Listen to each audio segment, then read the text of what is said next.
Gente, a liberdade de expressão tem sempre um ruído mesmo, né?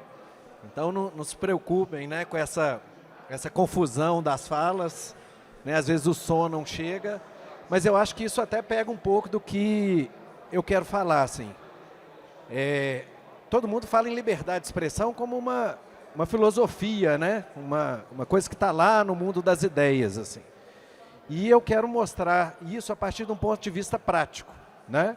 Basicamente, para quem está anotando aí, tem um texto do Hayek, um artigo, que ele fala, o uso do conhecimento na sociedade, né?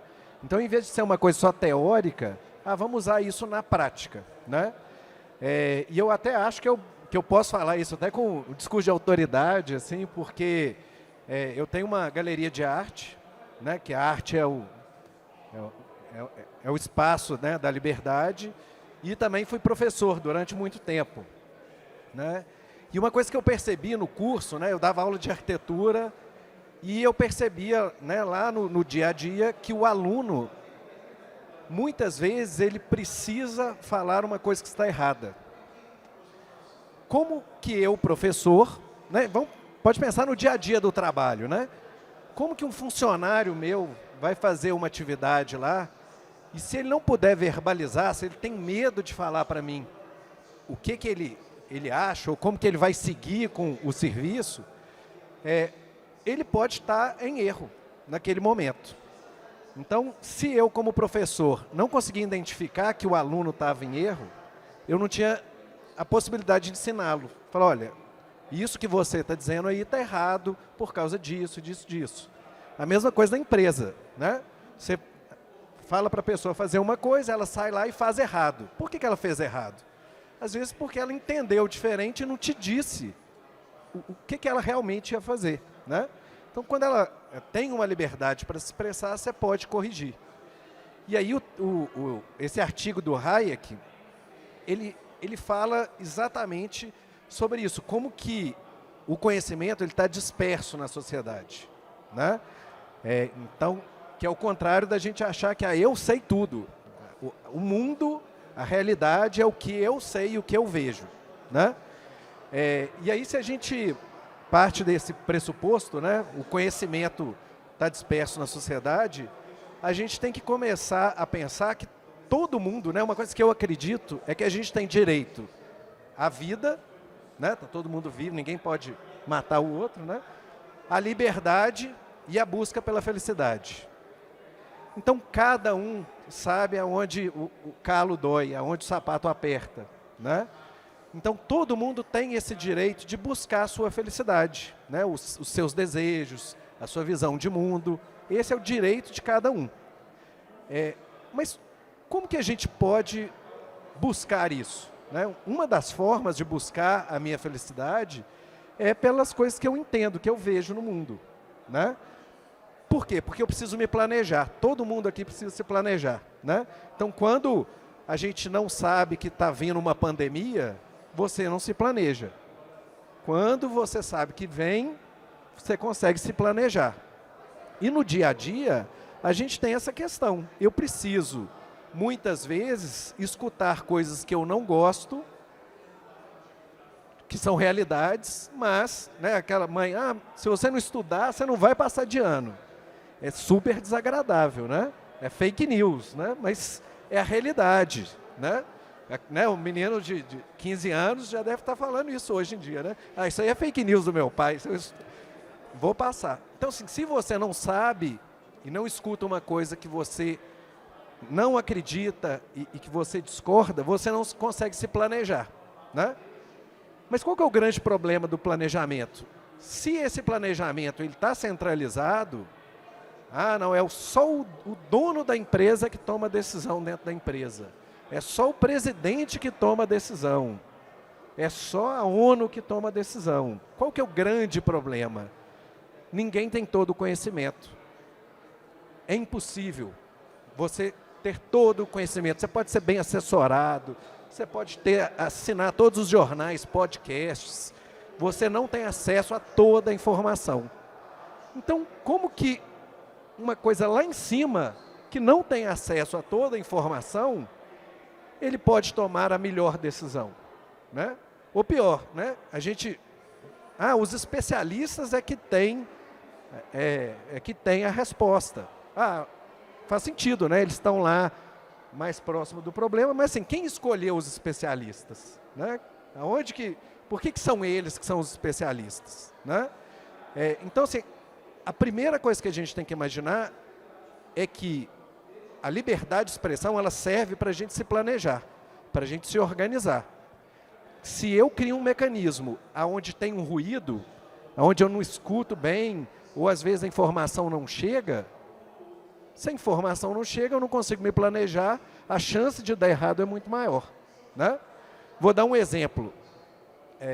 A questão dos preços, né? Então, todo mundo reclamando da inflação. Quem não está reclamando da inflação? Né? Atingiu todo mundo. Mas qual que é a ideia do preço? Se um produto, é oferta e demanda, se um produto está escasso, por exemplo, o petróleo ficou escasso. O maior produtor de petróleo entrou em guerra. Né? Os países pararam de comercializar. Como que o cara lá na ponta, lá no interior de Minas, sabe que está faltando petróleo? Ele sabe que está faltando petróleo porque o preço subiu. Opa, o preço subiu? Por que o preço subiu? Alguma coisa está acontecendo, mas eu sei que eu vou ter que economizar petróleo. Eu não vou sair no final de semana para passear, eu vou usar, né, o combustível para o meu trabalho, para o meu ganha-pão, eu vou economizar. Mesma coisa na comida. Como que eu sei que está faltando produto? Guerra na Ucrânia, eles produzem trigo, pãozinho subiu. Então antes, quando eu tinha mais recursos para comprar mais comida, eu comprava. Agora eu tenho que me segurar. E olha que problema. Imagina se essa informação tem ruído. Se essa informação não chega lá na ponta, onde não vai o rádio, onde não vai a internet. Não, o governo, a gente vai controlar o preço. É ótimo, né? Vamos controlar o preço, que é basicamente controlar a informação. Então eu não vou dizer, através dos preços, que está faltando leite, que está faltando pão, que está faltando soja, que está faltando petróleo, e as pessoas vão continuar seguindo a vida até que um dia elas se surpreendem que acabou o produto. O produto acabou na prateleira. Ninguém economizou. Olha o caso da Argentina. A falta do produto na prateleira da Argentina não é maldade, não é acaso. Eles não foram avisados na época certa que tinham que economizar. Os preços estão todos controlados pelo governo, é uma bagunça. Então o supermercado não sabe se o cara vai comprar ou não, né? Então quem entende do seu negócio? Quem entende do seu salário, dos seus gastos mensais? São vocês, né? Então, por exemplo, eu vim de Uber. Ele é que sabe, mais que eu, quanto que custa ser Uber. Eu posso falar, eu acho que o Uber aumentou, está caro. Vamos lá reduzir o preço dele. Ele nem vai sair de casa, porque ele sabe que não compensa. É ele que sabe, não sou eu. Então, a informação, ela serve para a gente se prevenir, se planejar e organizar as coisas. Então, não só do ponto de vista de notícia, de ideias, mas como do ponto de vista de preço, eu preciso que a informação chegue clara, limpa, verdadeira até mim, de modo que eu consiga tomar as minhas decisões. A sua liberdade e a sua busca pela felicidade está nas suas mãos. Você tem que aceitar, para você atingir isso, você tem que aceitar um mundo meio ruidoso, né? Muitas vezes vai ter um falando lá, outro aqui, o som não está bom, eu olhei para o celular, perdi uma informação. Você vai ter que conviver com isso, porque está na sua mão. Em última instância, é você que decide, né? Terceirizar isso é muito perigoso, né? Muito bom, Altivo. E o que a gente acaba por perceber, e eu gostei demais do raptar ali a informação, que a liberdade de expressão é nada mais, nada menos do que a informação corrente dentro da sociedade, que quanto maior a capacidade das pessoas de poderem escutar visões diferentes, faz com que elas possam se desenvolver.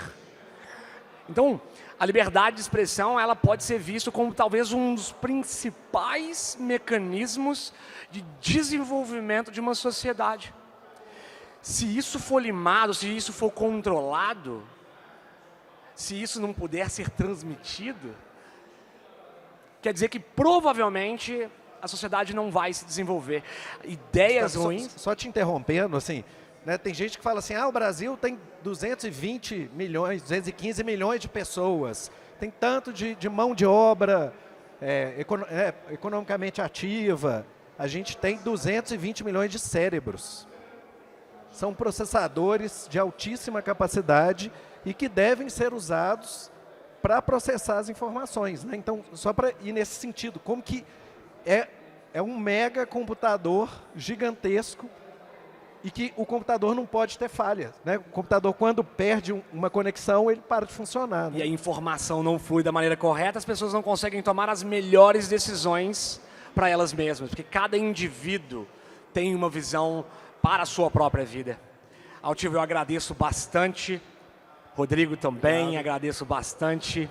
E a gente encerra o nosso painel. Eu gostaria de agradecer também ao Gustavo, ao Conexão Empresarial, ao canal Viver Brasil, pela oportunidade de poder falar aqui sobre esses temas que fazem sentido não só para o empresariado brasileiro, mas para o desenvolvimento de uma sociedade mais próspera e muito mais livre.